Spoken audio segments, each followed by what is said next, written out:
Foot.fr, fournisseur officiel de football. Salut tout le monde et bienvenue dans ce nouveau JT Foot Mercato. Ce lundi, les joueurs du Real Madrid ont repris le chemin de l'entraînement. Pour Kylian Mbappé, il s'agit de sa deuxième saison avec la Casablanca, lui qui avait rejoint le club librement l'été dernier en provenance du PSG. Désormais porteur du mythique numéro 10, l'international français a affiché ses ambitions sur Instagram. Il compte bien réaliser une très grande saison. Nouvelle saison, fin de faire quelque chose de grand. Allons-y tous ensemble, Madridistas. À la Madrid, le message est clair, Kylian Mbappé a envie de faire de belles choses et de remporter des trophées, lui qui court toujours après sa première Ligue des Champions.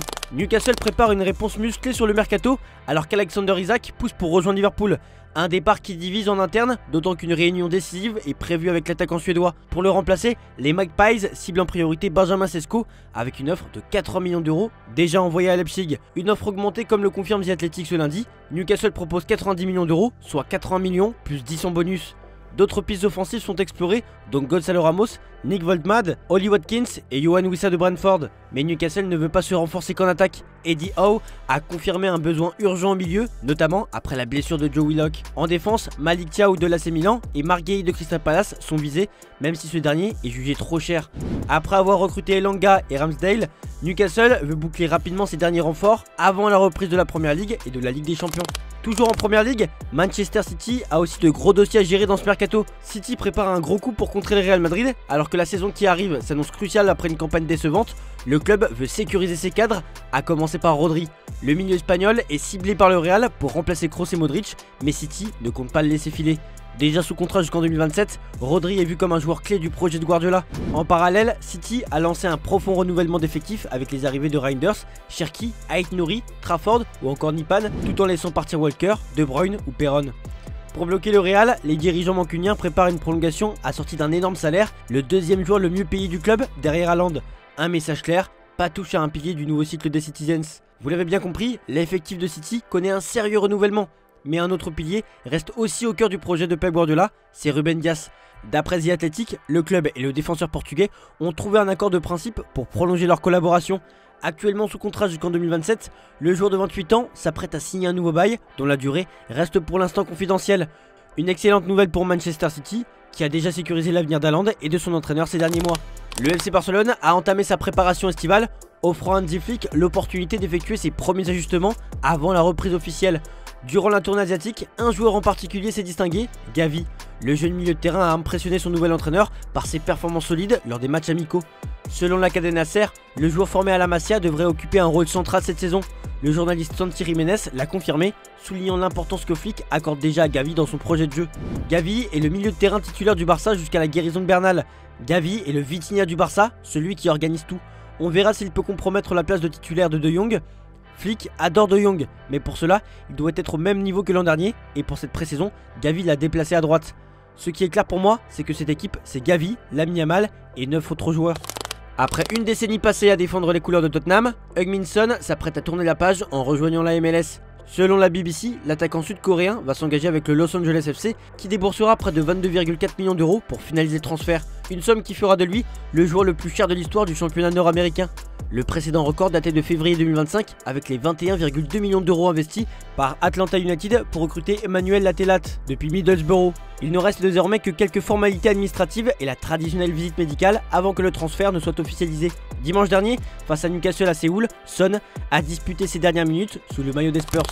Kang In Lee, convoité par plusieurs clubs de Serie A et de Première Ligue, envisage de quitter le PSG pour obtenir davantage de temps de jeu. Malgré ses 45 apparitions la saison dernière, le Sud-Coréen souhaite un rôle plus central, les discussions pour une prolongation étant au point mort. Arsenal, Naples, Fenerbahçe et Manchester United ont manifesté leur intérêt. Toutefois, selon Marca, Luis Enrique s'oppose à son départ, appréciant fortement le profil du joueur formé à Valence. Le technicien espagnol souhaite le conserver dans son effectif. Kang In Lee n'est pas considéré comme indésirable à Paris, mais il reste ouvert à un transfert si cela lui permet de jouer davantage. Le Paris Saint-Germain pourrait bientôt se séparer d'un gardien. Alors que Lucas Chevalier est en passe de rejoindre le club pour devenir le nouveau numéro 1, la direction parisienne doit désengorger ce poste déjà bien fourni. Parmi les gardiens concernés, Arnaud Tenas suscite l'intérêt du Celta de Vigo, engagé en Ligue Europa. Troisième dans la hiérarchie la saison passée, l'Espagnol de 24 ans n'a disputé que 2 matchs. Son contrat court jusqu'en 2026, mais il ne sera pas retenu coûte que coûte. Estimé à environ 3 millions d'euros, Tenas est vu comme une option sérieuse par le club galicien qui souhaite se renforcer dans les cages. aucune offre officielle n'a encore été transmise, mais le dossier pourrait s'accélérer rapidement. Le Paris Saint-Germain est désormais ouvert à un départ de Presnel Kimpembe. Formé au club et figure emblématique depuis plus de 10 ans, le défenseur de 29 ans sort de 3 saisons marquées par les blessures, dont une rupture du tendon d'Achille en 2023. Malgré sa prolongation en décembre 2023, le champion du monde 2018 peine à retrouver une place dans la hiérarchie défensive dominée par Marquinhos, Pacho, Beraldo et Hernandez. L'arrivée imminente de Zabarni ne fait que compliquer sa situation. Selon le Parisien, le PSG souhaite l'accompagner dans la recherche d'un nouveau projet afin qu'il relance sa carrière dans un environnement favorable. Aucune offre concrète n'a été formulée pour l'instant, mais plusieurs discussions sont prévues dès son retour à l'entraînement. Sous l'égide de la famille Arnaud et de Red Bull, le Paris FC retrouve la Ligue 1 après 46 ans. Stéphane Guilly a dressé un premier bilan estival, marqué par un mercato ambitieux et des signaux encourageants en préparation. Sur le papier, le mercato estival a été à la hauteur de ses ambitions. Le club s'est renforcé avec des recrues de qualité comme Otavio, Moïse Simon ou encore la pépite Noah Sangui, tandis qu'Amadou Aïdara est tout proche de rejoindre le projet. Interrogé en conférence de presse lundi, Stéphane Guilly a tenu à tirer un premier bilan de la préparation de son équipe. La Ligue 1 est un niveau au-dessus, on l'aborde avec le même état d'esprit qu'en Ligue 2, c'est-à-dire avec beaucoup d'humilité, de détermination et d'ambition. On souhaite faire quelque chose de bien et faire fructifier le travail de ces 2 dernières saisons. Alors que ses dirigeants se sont montrés d'ores et déjà actifs sur le marché, l'entraîneur a confirmé que le mercato parisien n'était pas fini. On attend encore 3 ou 4 recrues, dont un attaquant de pointe, un milieu de terrain, un latéral et un gardien. L'intégration des recrues, c'est le même groupe ou presque depuis 1 an et demi. Les joueurs connaissent la méthode de travail, même si on a un peu évolué. Les recrues ont été bien intégrées. Au-delà de la qualité des joueurs, ce sont de bons garçons. Le groupe est sain, j'ai l'impression qu'ils sont là depuis longtemps. Après de longues et intenses négociations avec la Juventus, l'Olympique de Marseille a finalisé le transfert de Timothy Weah. Comme indiqué sur notre site, les 2 clubs ont conclu un prêt payant d'1 million d'euros, assorti d'une option d'achat obligatoire fixée à 14 millions d'euros, plus 3 millions d'euros de bonus.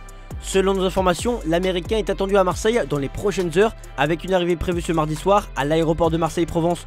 Son avion devrait atterrir peu après 22 h. À l'instar de Pierre-Emerick Aubameyang et Igor Pexao, il devrait bénéficier d'un accueil chaleureux de la part des supporters olympiens.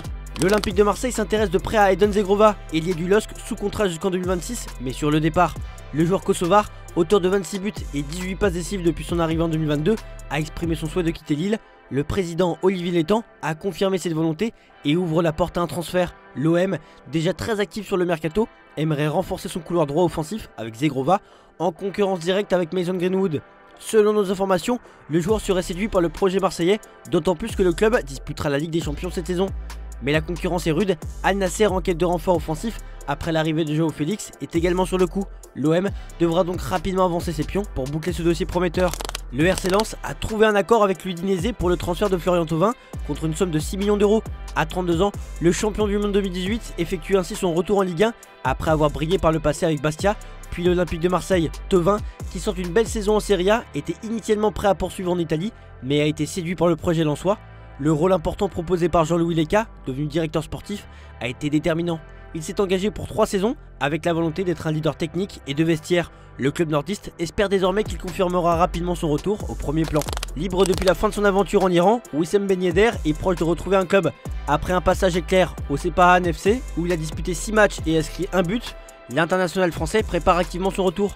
Malgré ses qualités, son avenir a longtemps été freiné par ses démêlés judiciaires. À 34 ans, l'ex-monégasque s'entraîne avec rigueur et affiche sa détermination sur les réseaux. Hamdespor, club de 2ème division turque, est en discussion avancée pour l'accueillir. Le club souhaite d'abord s'assurer de sa situation légale avant d'officialiser quoi que ce soit. Un retour en Europe semble donc imminent pour Wissem Ben Yedder. Libre depuis la fin de son contrat avec Fatih Karagümrük à l'été 2024, Sofiane Feghouli a trouvé un nouveau point de chute. Le milieu offensif algérien s'est engagé avec Amanat Bagdad. Le club irakien, récemment promu en première division, s'offre ainsi un renfort d'expérience pour aborder sa saison au plus haut niveau. Après 2 prêts peu concluants du côté de Benfica, Gonçalo Guedes, appartenant à Wolverhampton, avait rebondi à Villarreal où il a été prêté jusqu'à la fin de la saison dernière, disputant 19 rencontres. Et son passage en Liga a été mieux réussi puisque la Real Sociedad a poussé pour se l'offrir auprès des Wolves. Et ce lundi, le club basque annonce avoir conclu un accord avec Wolverhampton pour le transfert de Gonçalo Guedes. Luka Jovic va découvrir un nouveau championnat.